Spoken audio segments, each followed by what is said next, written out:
So we've had another wild ride in the global logistics business in 2025. As we head into 2026, many of us are hoping for a breather and calmer waters ahead. But is this realistic?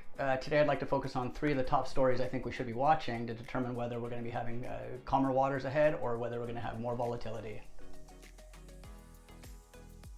So the first big story that I would be watching, and if you follow my videos or my content, this is not going to surprise you. But it's tariffs. We've been navigating tariffs, specifically IEEPA tariffs, in 2025.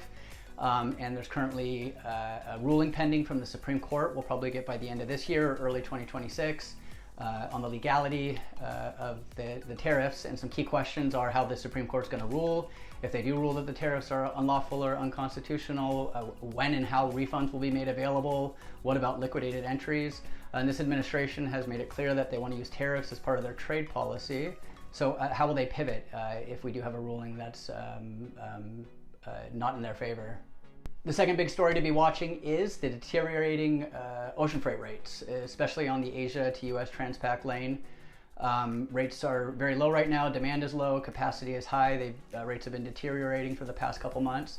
So some key things to consider that would affect demand and drive rates up would be a restocking in 2026. There was an early peak season 2025. At some point, importers will need to restock.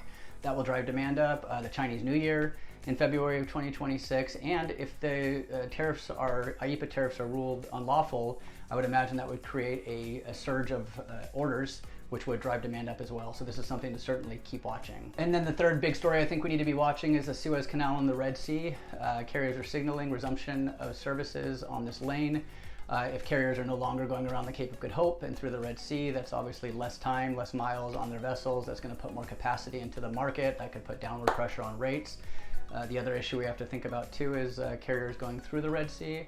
And also vessels going around the Cape of Good Hope. If they're arriving at an already taxed European port network, that could create logistics challenges. Some of these European ports already experiencing a lot of congestion, so definitely something to keep our eyes on. So based on these three stories, there's others we can bring up, but just based on these three alone, I think we can expect some volatility moving forward. The real question is just how much. If we've learned anything post-COVID for the past 5 years is that this business is full of change, full of volatility, and how important it is to manage it. If I can help with anything, if you have any questions, please reach out and I'd be happy to discuss with you. Thanks so much.